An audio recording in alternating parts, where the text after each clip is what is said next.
Muy buenos días, soy Delvis Grisel Ortiz, les doy la bienvenida a esta edición de Delvis Grisel y compañía. Bueno, que muchas cosas pasan todos los días en este mundo, en esta época de pandemia. No damos abasto para tanta cosa de la que tenemos que hablar. Y hoy, por supuesto, tenemos un tema obligado, que es el asunto del estatus de Puerto Rico y el proyecto que ha presentado nuevamente Nidia Velázquez y Alexandra Ocasio-Cortez y también Bob Menéndez para proponer ante el Congreso una ley para la autodeterminación de Puerto Rico. Pues de eso hay que conversar y conversar con mucha claridad, porque nosotros aquí en Puerto Rico tenemos la situación que todas las cosas se hablan como explosiones y yo siento a veces que no se le explica realmente a la gente en arroz y habichuela para que la gente pueda entender de qué se trata, por qué ocurre y qué hay tras bastidores de todas estas cosas y cuáles son las cosas que se van moviendo por debajo de las alfombras. Pues yo voy a conversar hoy con dos que son unos duros, son duros. Hoy traje dos duros, porque bueno, eso es lo que me gusta a mí, tener duros en este programa, que nos expliquen las cosas, como decimos en puertorriqueño, en arroz y habichuelas. Bueno, pues en arroz y habichuelas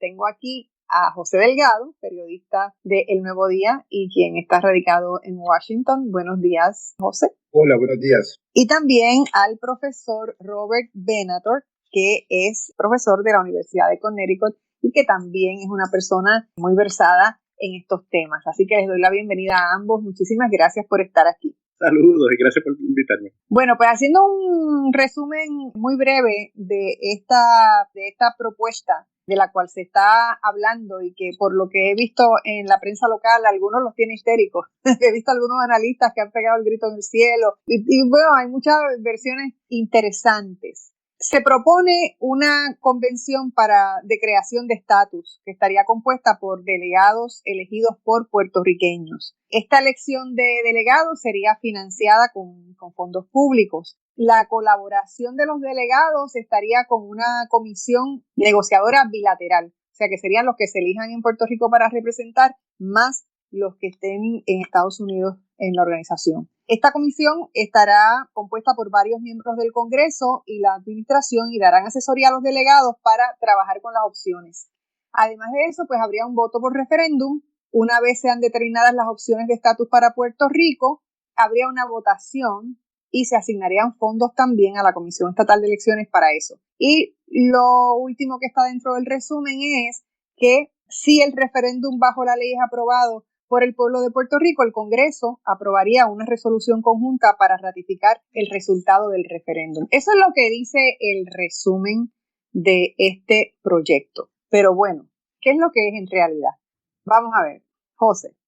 Bueno, básicamente es eso, ¿verdad? Es que el Congreso se vincule con una potencial convención, asamblea de estatus, asamblea constitucional de estatus, el nombre que le quieran dar en Puerto Rico. El paso aquí es realmente tratar de tener un enlace con ese proceso en Puerto Rico, pero evidentemente yo creo que he tratado de acentuarlo en la historia. Este proceso depende de que en Puerto Rico haya voluntad para celebrar una asamblea de estatus. Le están ofreciendo a Puerto Rico un proceso para que Puerto Rico pueda debatir su alternativa de estatus a la misma vez que tienen una colaboración, un diálogo con una comisión del Congreso a la que se pueden unir, como menciona, representantes de los departamentos de justicia e interior y tratar de entender qué piensa el Congreso de Estados Unidos, cuáles deben ser las alternativas no territoriales, para luego entonces que puedan ir a un referéndum que interesantemente, ¿verdad?, incorpora el diseño de que se voten por orden de preferencia, es decir, si las alternativas fueran y estadidad, independencia y libre asociación, que el elector pueda decir, bueno, pues mi primera opción es la libre asociación, si no, pues la estadidad, si no, la plena independencia. Y que le deje eso al Congreso en alguna medida, ¿verdad? Un mejor sentir de cómo marchan las ideas de las alternativas de estatus. Es un mecanismo que se ha empezado a utilizar en Estados Unidos a nivel internacional y que pues añade una visión más profunda, distinta de qué está pensando el electorado con respecto a las alternativas. Por lo otro, para terminar esta parte, es que me parece importante que el proyecto habla de que en ese diálogo entre la Asamblea de Estatus y el Congreso se elaboren planes de transición. Si de algo o sea, si algo no ha estado presente en las discusiones de las últimas décadas sobre el estatus, es cuáles son las consecuencias a corto plazo del cambio de estatus, sea estadidad, independencia o un pacto de asociación con Estados Unidos. Quiero aclarar que cuando me refería a las informaciones, no me refería a las tuyas, me refería realmente a las elecciones. Yo no entendí así. No, lo que pasa es que hay que aclarar, ¿verdad? Porque no... Imagínate si no nos tuviera. Venator. Sí, mira, yo solo quiero añadir 2 puntitos, porque ya, José, explico, yo concuerdo con todo lo que dijo José. Mira, uno de los puntos interesantes es que elimina el ELA como lo entendemos ahora, o sea, plantea que es una fórmula que tiene que estar fuera del arreglo de la cláusula territorial. O sea, que eso implicaría, lógicamente, que las negociaciones, estadía obviamente sería directo con el Congreso, pero las negociaciones de algún otro estatus serían a través del Departamento de Estado con el Ejecutivo. Y eso abre unas otras preguntas.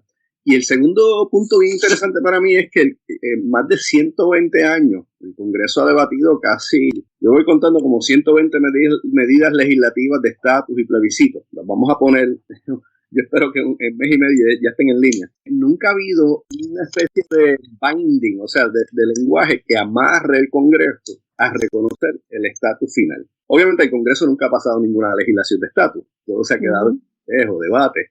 Pero este lenguaje como que ofrece un poquito más, llega más cerca a amarrar al Congreso a reconocer un estatus final. Y esto no, pero no es tan claro, ¿no? Ese punto final tampoco es tan claro. Yo no lo vi como, de hecho, de todas las cosas que leí, me pareció que dije, bueno, pero como que no me queda realmente bien claro que ellos van a aceptar lo que los puertorriqueños digan en ese proceso. Bueno, en el lenguaje final del proyecto dice, ¿verdad?, que se debe 10 días, si no me equivoco, después de votarse en Puerto Rico, se pone en marcha el proceso interno en el Congreso para aprobar una resolución que adopte los acuerdos de Puerto Rico. Ahora, esto es un lenguaje legislativo que siempre dice shall, o sea, que debe, el tú ver un lenguaje que comprometa del todo a Estados Unidos, que como si Puerto Rico fuera a decidir por Estados Unidos, es un poco iluso, es uno de los problemas que siempre han tenido, ¿verdad? Aquí uno quisiera ver un proceso en el que lo que diga Puerto Rico se basa, pero eso ignora el que es un proceso de libre determinación entre dos. El Congreso también, a nombre de Estados Unidos, va a autodeterminar qué quiere, cómo ve a Puerto Rico de cara a su futuro. Así que en ese teje y meneje vamos a estar y va a haber siempre diferencias, gente que va a pensar, no, pues no están supuestamente, o sea, no están totalmente comprometidos a hacerlo. Bueno, yo creo que totalmente comprometidos a hacerlo nunca van a estar. Y en el caso, por ejemplo, del a menos que no les convenga. Porque sí, si ellos tienen una necesidad política ya en la que le convenga, pues lo harían. Pero, o sea, la posibilidad de un nuevo Congreso, la posibilidad de que un nuevo Congreso revierta lo que dijo el anterior, eso siempre está vigente. Y el hecho de que, o sea, en el proyecto de estadidad que presentaron el congresista Soto y la comisionada González, se habla de que si Puerto Rico vota a favor de la estadidad, que en un año se proclamaría, el presidente de Estados Unidos tendría que proclamar emitir la proclama para admitir a Puerto Rico como Estado. Ese es un lenguaje directo, pero le va a crear problemas a la medida. O sea, el que Estados Unidos, antes de ver por cuánto votó en Puerto Rico, se comprometa a implantar la estadidad sin la legislación, sin el proceso volver al Congreso para, por ejemplo, determinar una ley habilitadora, la entrada de los programas federales, es cuesta arriba. Sigue siéndolo, es como un perro que nos ha mordido muchas veces, Robert. De añadir un punto adicional a lo que dice José, históricamente el Congreso ha mantenido, ha decidido cuándo admitir un estado y no.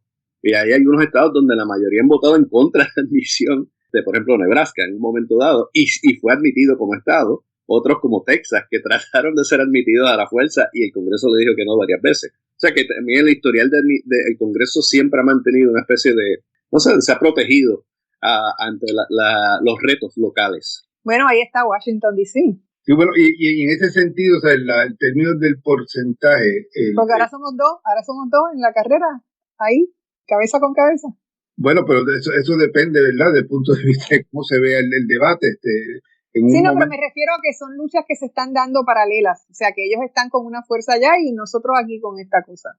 Interesantemente, antes de las elecciones, los demócratas, como parte de esa movida electoral en contra de los republicanos, pues hablaban de no, pues ahora vamos a tratar de admitir a Washington D.C. y a Puerto Rico. Ciertos demócratas, ¿verdad? Porque la gente algunas veces escucha hablar a 5 o 6 demócratas y dice que esa es la posición del Senado de Estados Unidos. Uh-huh. Pero había un grupo de demócratas hablando de que, mira, esta es una buena oportunidad para aumentar los escaños, eliminamos el filibusterismo, es decir, el requisito de los 60 votos para llevar una votación final en el Senado, y admitimos a Washington D.C. y Puerto Rico, probablemente nos van a enviar senadores demócratas. La discusión ha cambiado tremendamente y yo creo que la incursión de Alexandria Ocasio-Cortez y su influencia en los grupos liberales demócratas ha puesto de nuevo sobre la mesa de que son situaciones distintas, que Puerto Rico tiene que pasar por un proceso de libre determinación, porque en Puerto Rico está abierto a otras alternativas que no son la estadidad, a diferencia de Washington D.C., donde hay un 86% del electorado a favor de la estadidad y no se están planteando ninguna otra cosa, ni independencia, ni una asociación distinta. Ellos quieren convertir la zona residencial en el Estado 51. Uh-huh. Ahora, lo que pasa es que el momento es muy complejo. La situación de Washington y de Puerto Rico y el querer y luchar por Puerto Rico por una autodeterminación, ellos por ser Estado, eso está acompañado de un sinnúmero de cosas que atraviesa la nación en este momento y asuntos que tienen que tratar. Y lo del filibusterismo es una discusión interesante que yo quiero que más adelante en el programa expliquemos bien en detalle lo que es el filibuster y qué está pasando en este momento con eso, porque van a ocurrir discusiones amplias, están ya ocurriendo discusiones amplias si conviene o si no conviene, pero Robert, tú querías añadir algo. Añadir 2 puntos aquí. Recuerdo también que Washington, la población de Washington estable, fíjate, Washington es casi más de 90% negra, o sea que también estratégicamente le convenía al presidente hacer ese reclamo para movilizar votos también. Seguro. Y en el caso de Washington D.C. hay un presupuesto balanceado, el nivel de corrupción es totalmente diferente, el malgasto es totalmente... O sea que el beneficio estratégico de admitir a Washington D.C. es diferente. Lo que pasa es que otra vez estamos hablando de 2 senadores demócratas y un representante demócrata, lo más probable.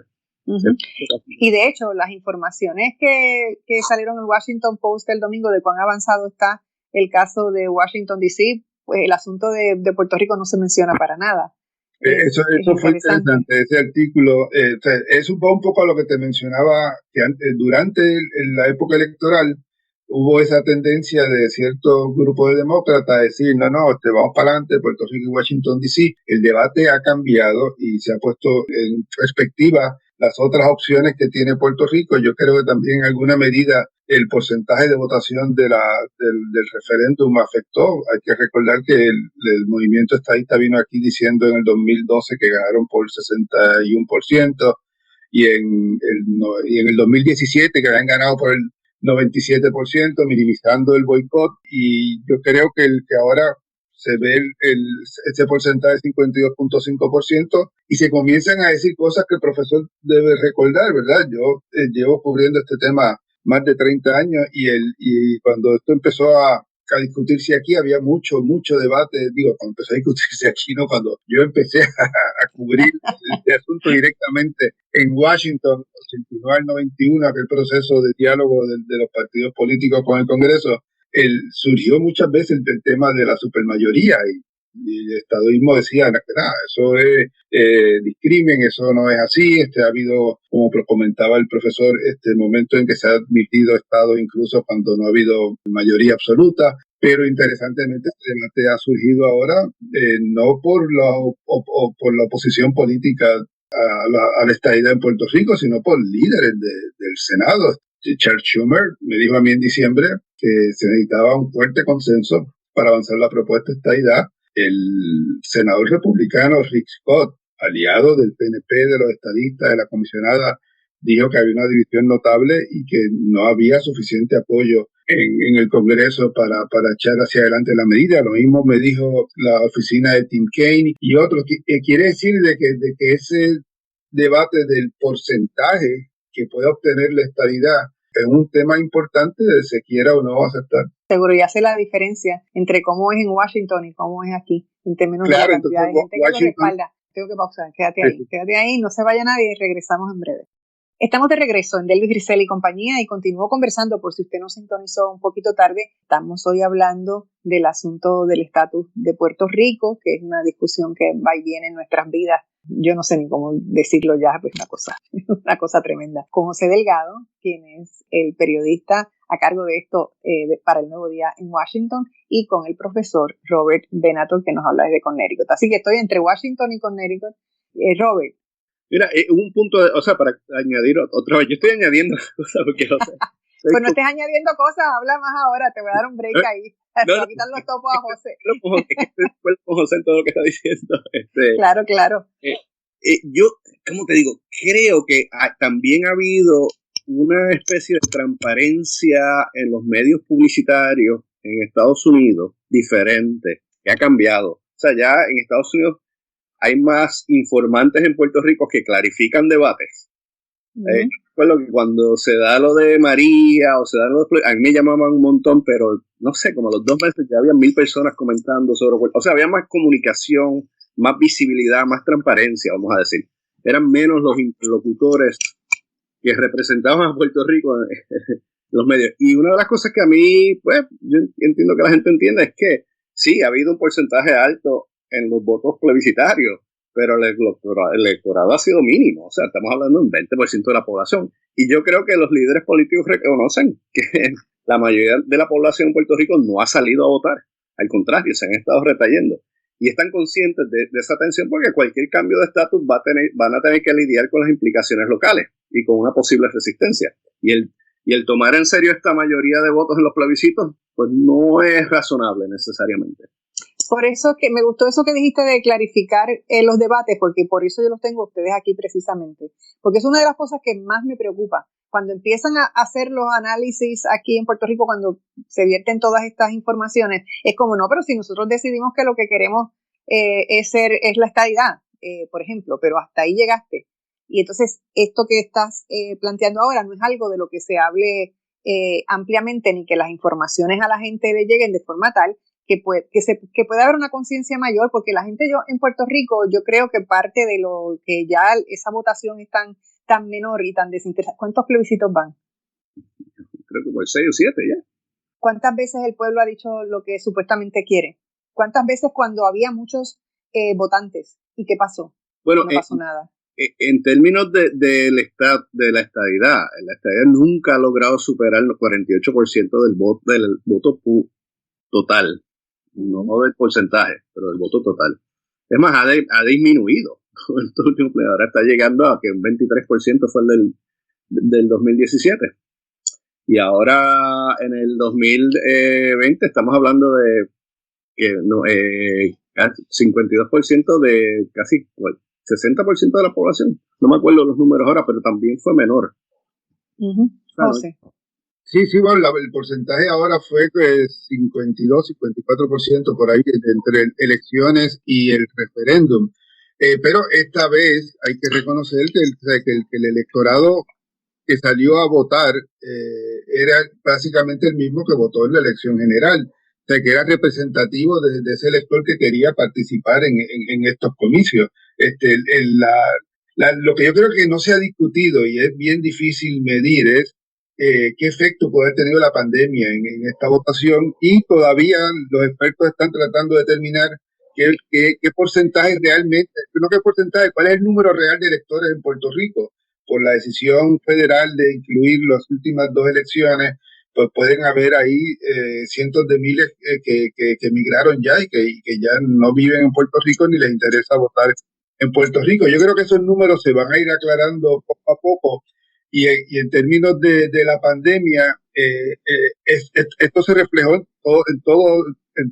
muchos países. Las elecciones celebradas durante el último año han reflejado una baja participación en comparación con otras, porque evidentemente la gente tenía miedo.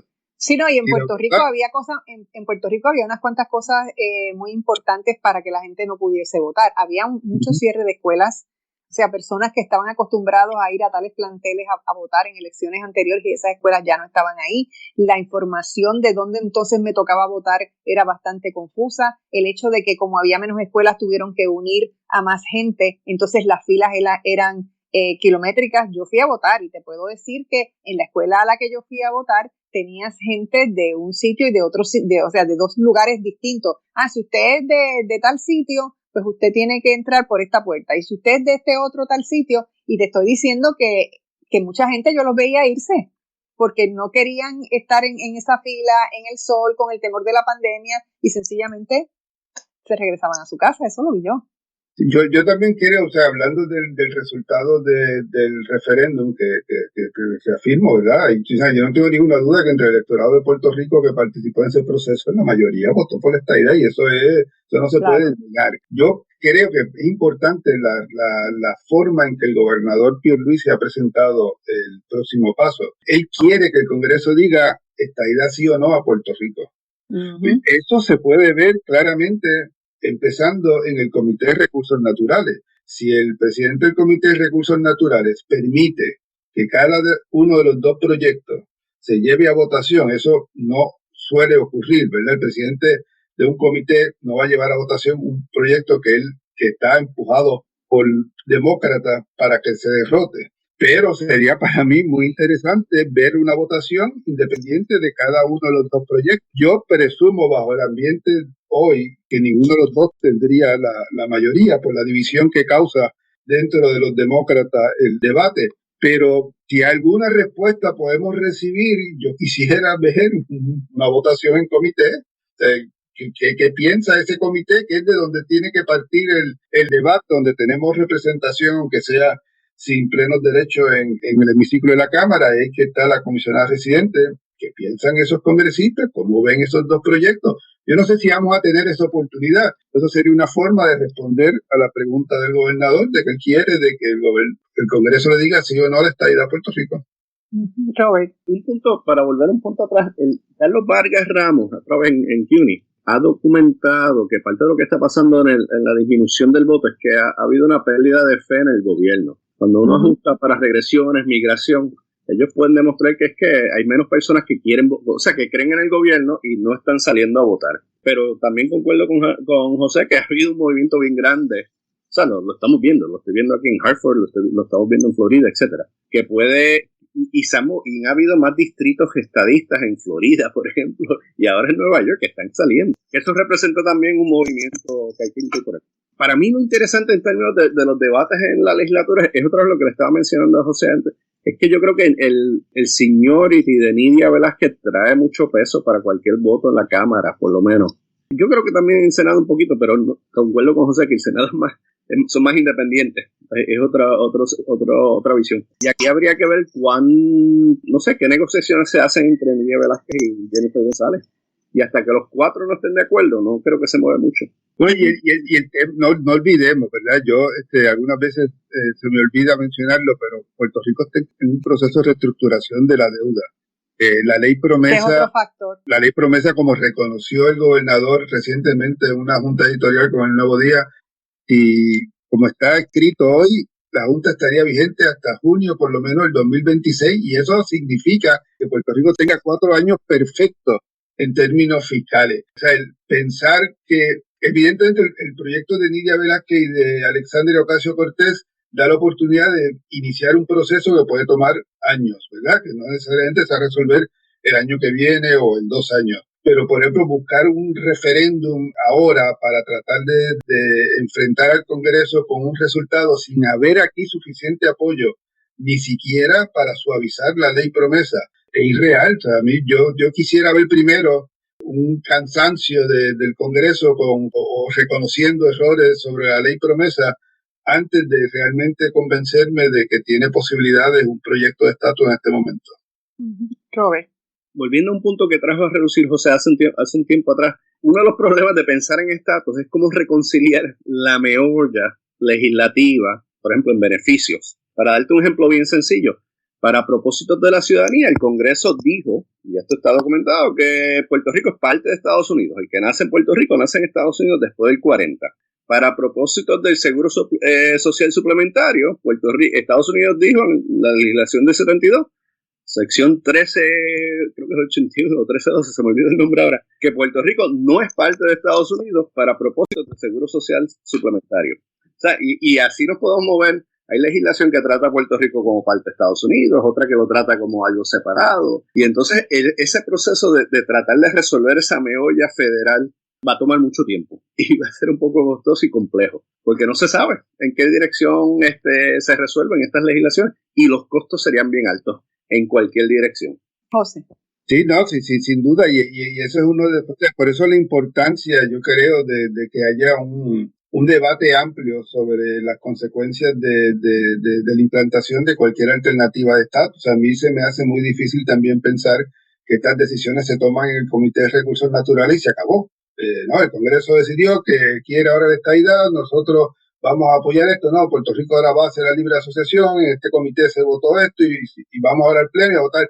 No, o sea, ese proceso del 89 al 91 demostró que esto es un debate que implica muchos asuntos, muchos comités. O sea, yo recuerdo audiencias del Comité de Finanzas, del Comité de Agricultura, porque hay temas que están, o sea, programas, como mencionaba el profesor, y consecuencias de la vida diaria, incluso de Estados Unidos, o sea, del efecto en el tesoro, que sigo, yo no me creo que Estados Unidos se va a quebrar porque Puerto Rico sea Estado, ¿verdad? Pero evidentemente a la hora de organizar el presupuesto, pues tienen que hacer unos estimados y unos cálculos, y saco de aquí, pongo acá, y ese, no recuerdo quién fue, pero el otro día escuché a alguien hablando de las consecuencias del costo, de dónde sacan los chavos para tal o cual cosa con respecto a Puerto Rico. Todos esos debates van a llegar al Congreso también. Bueno, está bien, pues ¿cuánto cuesta este programa? Que te digo, me parece una excusa baladí que un congresista diga, no, nos va a costar mucho la estadidad para Puerto Rico, pero en términos del manejo técnico de la legislación, son cosas reales. Tengo que pausar. Regresamos en breve, no se vaya nadie. Estamos de regreso en Delvis Grisel y compañía. Bueno, y es que cambiar de estatus no es como cambiarse de un traje, un ropa, unos pantalones o ponerse unos zapatos distintos. Es que es un cambio en el estilo de vida. Y yo también me pregunto mucho porque una cosa es, yo siempre digo, bueno, los puertorriqueños van y votan por lo que están acostumbrados a votar o por lo que han cambiado, la idea que tienen. Pero me pregunto si estamos realmente conscientes de lo que implica un cambio en cualquiera de las opciones que se nos presentan, porque es una cosa que hay que asumir una vez esté hecha, ¿verdad? Si tú te dan la independencia hoy, ¿realmente puedes ser independiente? Y no me refiero a la cosa de los aparatos, sino a la forma de vida de los puertorriqueños. ¿Cómo ustedes creen realmente que cualquiera de estos cambios de estatus que se escogieran, llegado el momento, si ese día llega? Ya que traigo esa pregunta, José, por lo que estabas diciendo en el segmento anterior del asunto de los presupuestos, de qué se plantean, de cómo lo vamos a hacer. Sería una implicación más amplia sobre eso. Sí, bueno,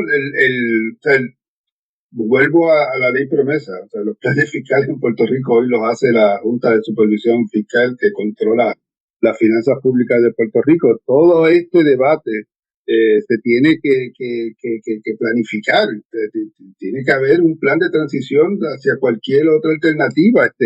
Yo entiendo el argumento político de los que dicen, no, esto es lo que Puerto Rico votó, ahora le toca al Congreso actual, pero va mucho más allá de eso. O sea, el debate va a requerir un análisis de las consecuencias inmediatas en los dos sitios, o sea, en Estados Unidos y en Puerto Rico. Sí, no, y además, Robert, sí. Mira, aquí hablo de profesor, como profesor historiador. Okay. La legislación del 1946, creo que fue, entre Piñero y Tidings, especificaba y ponía una especie de roadmap, como dirían acá, explicándote las opciones, definiendo las opciones, y te explicaba qué venía después, cuáles son los parámetros, las limitaciones en términos de ciudadanía, seguridad nacional, etcétera. Los debates que se dan entre el 89 y el 91 también entran en esa discusión. Por ejemplo, hubo tres medidas. La medida del Senado 711, la 710, 711 y 712. Estaba una discusión sobre cómo se va a definir el estatus, qué va a pasar. O sea, han habido momentos históricos donde esto se ha trabajado. Y era una transición de 5 años. Sí, o sea, dice, yo no veo nada de eso. O sea, tenemos esos precedentes históricos que de alguna manera no están informando lo que estamos viendo hoy en día. Y eso me da a pensar a mí que estos son pues aspiraciones políticas a tantear el terreno, a ver qué se mueve, qué no se mueve. Porque al final del día es lo que ellos quieran y para lo que necesiten a Puerto Rico.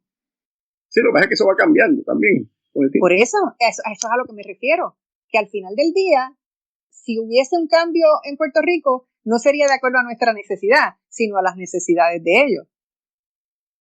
Sí, bueno, pero si ellos necesitan, por ejemplo, cuando hablamos de población y la cantidad de representantes o senadores que necesitamos, y Puerto Rico es más demócrata que otra cosa, y son los demócratas, necesitamos que Puerto Rico sea, por ejemplo, Estado para que yo tener una gente allí que vote por lo que yo quiero, caso de Hawái. Por otro lado, tenemos un país con una corrupción rampante de décadas. ¿Cómo eso también afecta a todos estos procesos?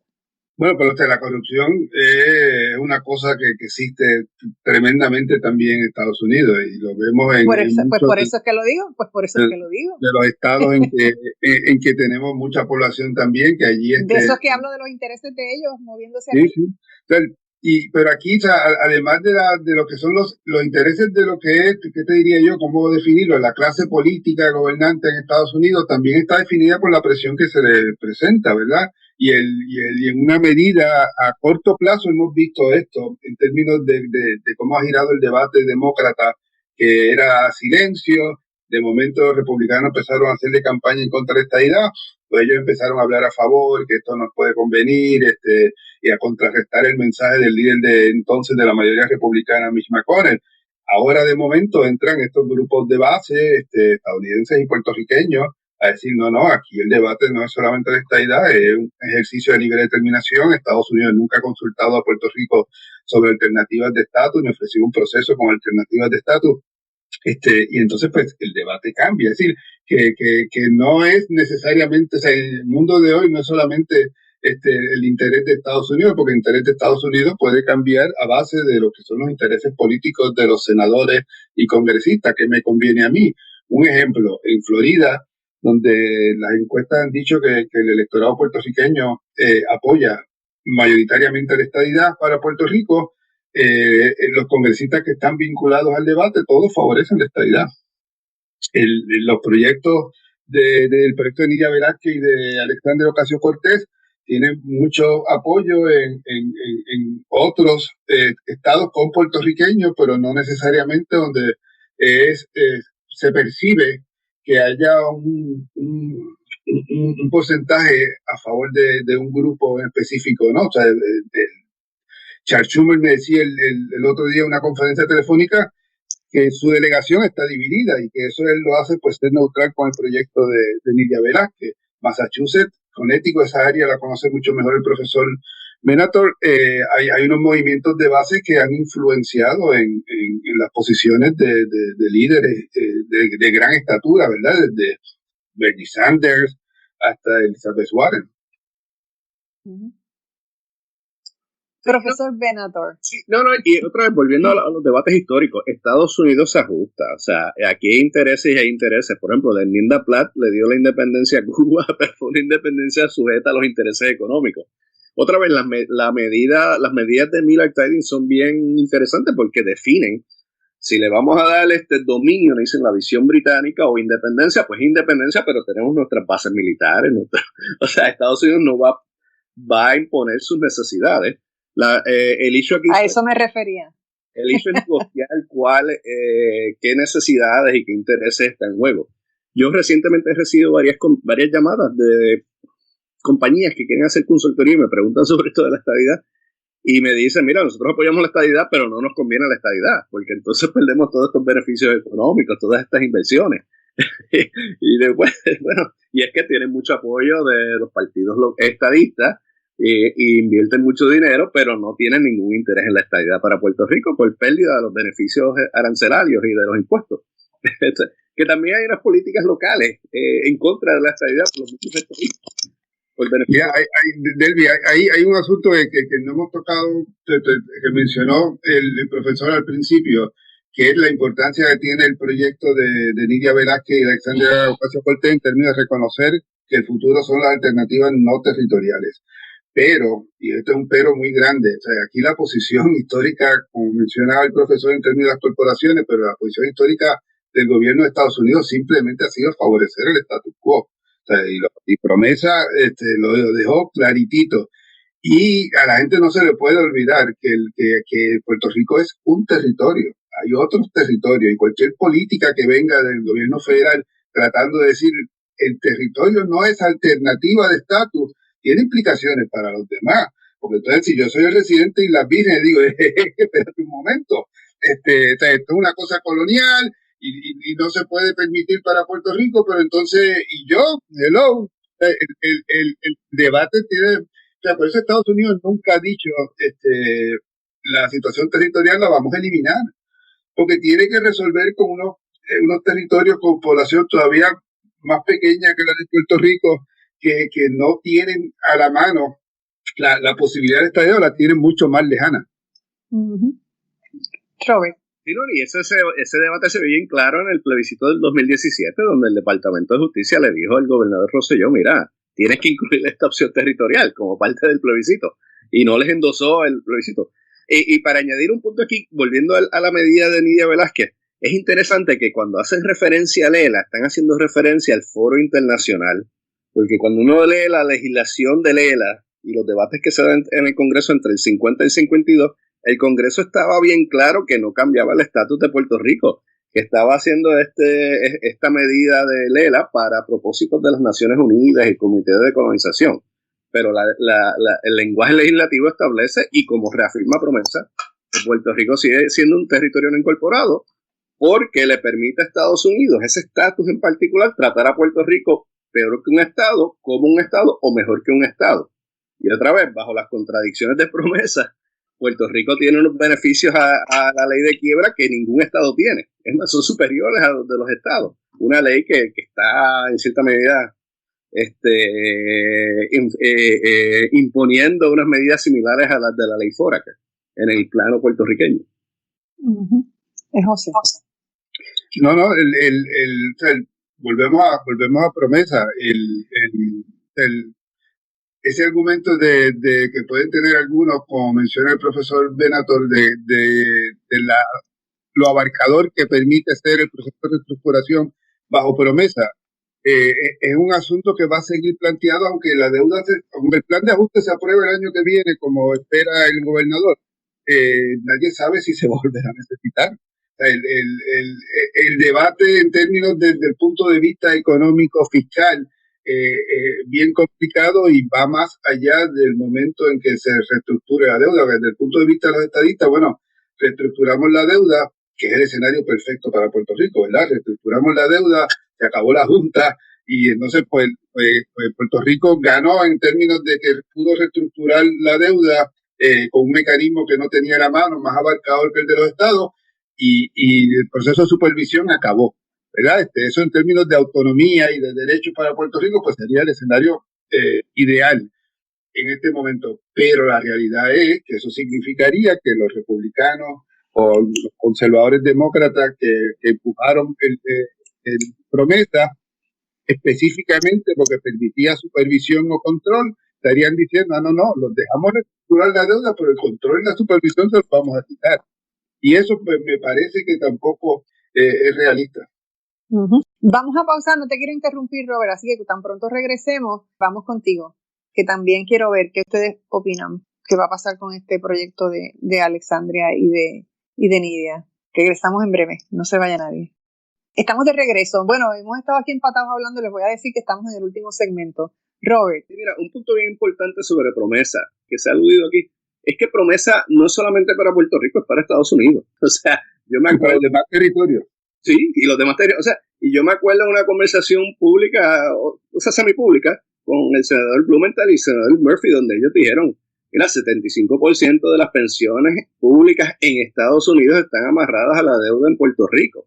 Y para Tom Cotton también eso es un problema. O sea, tanto legisladores, senadores republicanos y demócratas tienen unos intereses en proteger el impacto de la deuda de Puerto Rico en las inversiones estadounidenses. O sea, que se reestructura la deuda, pero si no se están pagando esas inversiones que han hecho por compañías en Estados Unidos, responsable o irresponsablemente, pues el impacto va a ser que los intereses de los estadounidenses vienen antes de los intereses de los puertorriqueños en tanta promesa. Y yo creo que ese es un punto que la gente no entiende, que es que promesas para Estados Unidos tanto como es para Puerto Rico, porque tiene un impacto bien abarcador en las inversiones de Estados Unidos y afecta a mucha gente en Estados Unidos, trabajadores. Por eso es que el clima es tan difícil, o sea, es un asunto realmente complejo, es lo que quería decir. José. Sí, no, totalmente de acuerdo. Yo creo que en términos del próximo paso, el Comité de Recursos Naturales debe ser el foro que empiece a descubrir cuál es la posición en este momento de los 48 miembros de ese comité, y estos debates de estos asuntos que hemos planteado aquí, que no están en ninguno de los dos proyectos, van a surgir. Vamos a escuchar el tema fiscal.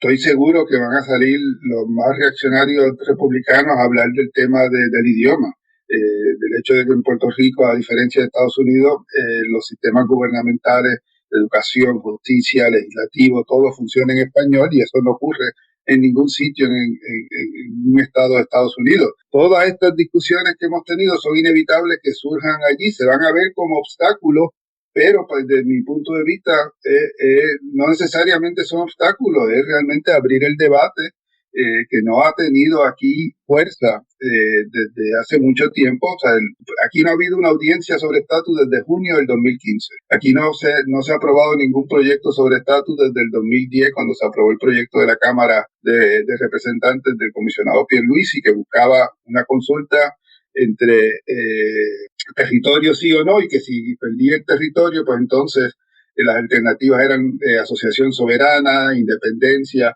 y estadidad. Y sabemos qué pasó en la votación final. Se enmendó para que aún cuando el Estado libre asociado territorial perdiera, que volviera a estar en la segunda consulta, es decir, anulando en la práctica esa primera consulta. Y un poco voy ahí a lo que mencionábamos el profesor y yo, de que aquí la política pública ha sido a favor del territorio. Robert. Mira, yo personalmente estoy enfocado en los debates que se están dando a raíz de las opiniones en la Corte Suprema. En estos últimos años la Corte Suprema ha oído un récord de casos sobre Puerto Rico. O sea, hace tiempo que no se oyen tantos casos. El último que se está debatiendo es el del Seguro Social Suplementario. Y son intentos, en mi opinión, por lo menos de forzar a la Corte Suprema a intervenir, a darle un poquito de orden al Congreso. Y conversaciones que he tenido con amigos, algunos amigos sugieren que no, que la Corte Suprema va a pasar la papa caliente al Congreso y le va a decir: Congreso, decídanse.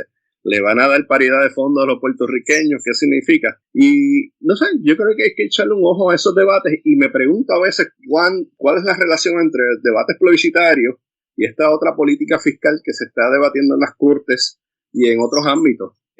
Porque la política son juegos de estrategias a veces. Que se esfuerza aquí, que no se esfuerza allá, qué compromisos se hacen aquí, que no se hace allá. Pero creo que dependiendo de la opinión de la Corte Suprema, que vendrá allá luego, pues podríamos ver algún tipo de movimiento en el Congreso, quizás no hacia la estadidad, yo no creo que hacia la estadidad, pero ciertamente hacia la paridad de fondos, o por lo menos a mover más fondos a Puerto Rico a través de legislación social.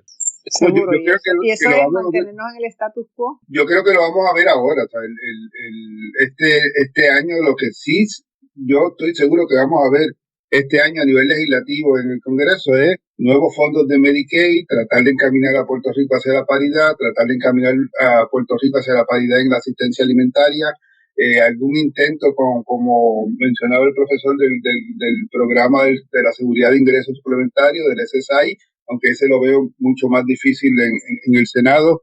Ya vimos la aprobación del acceso pleno de Puerto Rico al crédito contributivo por niños dependientes y la financiación de 3/4 del programa del crédito por trabajo o crédito por ingresos devengados que existe en Puerto Rico.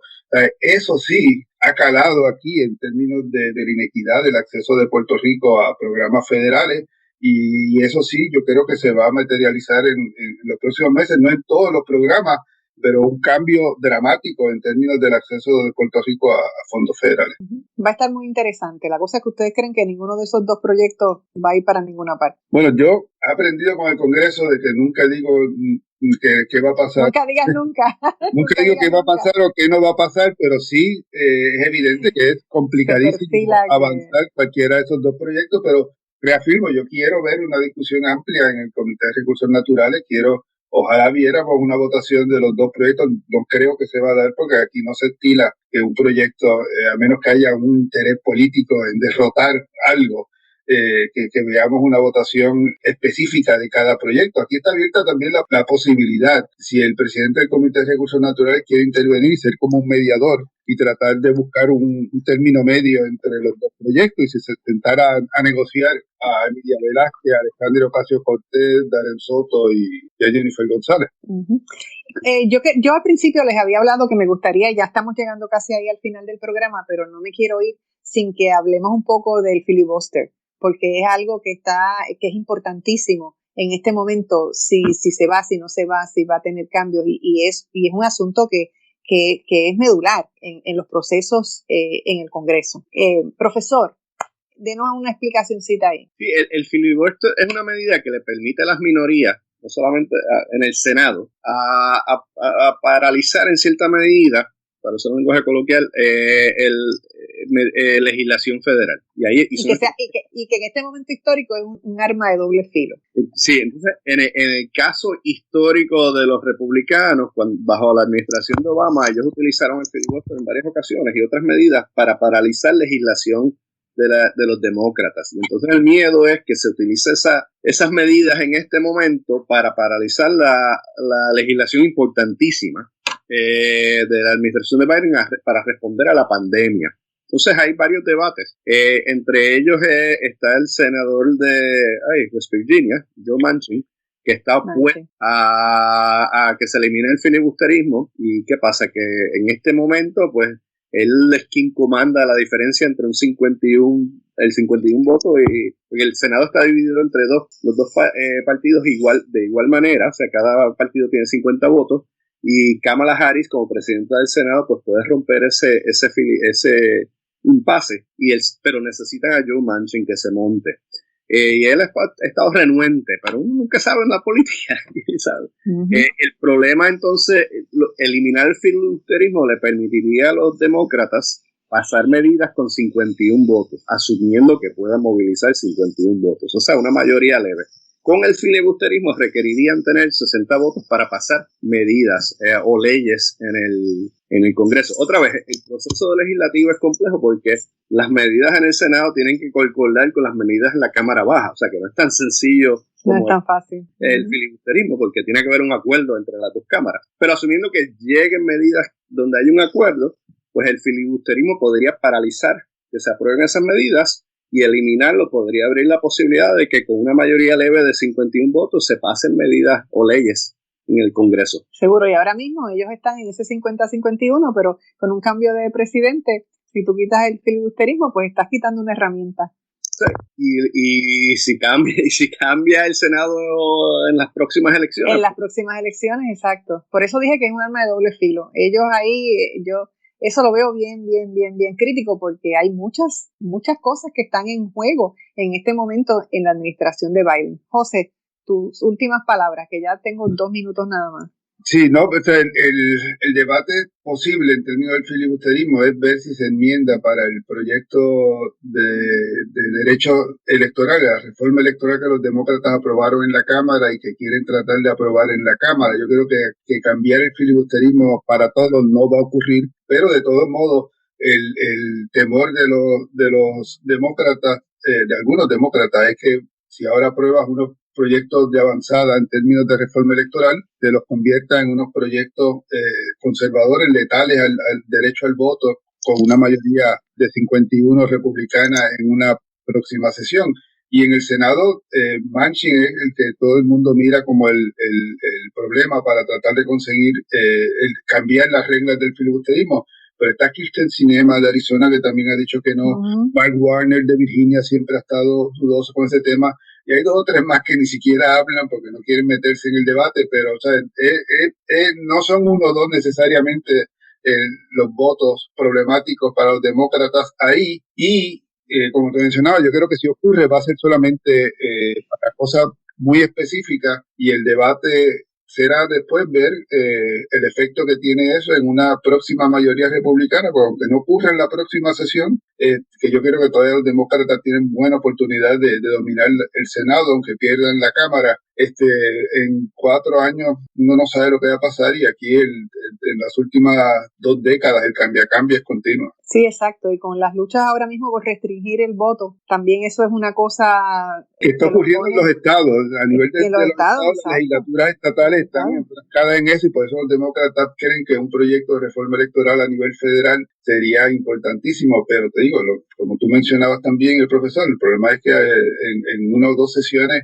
puede ser al revés, y le habrá dado la oportunidad a los republicanos para aprobar por simple mayoría cambios que pueden después los demócratas lamentar. Fascinante la discusión, fascinante lo que está pasando en Washington, y ya veremos cómo se desenvuelve todo esto y dónde quedamos nosotros con esos proyectos para la autodeterminación de Puerto Rico. Se me ha terminado el tiempo, lamentablemente, y estoy más que agradecida que hayan tomado este tiempo para compartir conmigo toda esta información maravillosa que nos han brindado en el día de hoy. Gracias por estar aquí. Gracias por la invitación. Saludos a todos. Bueno, que tengan ustedes un buen día. Gracias por escucharnos y que su día esté lleno de mucha paz.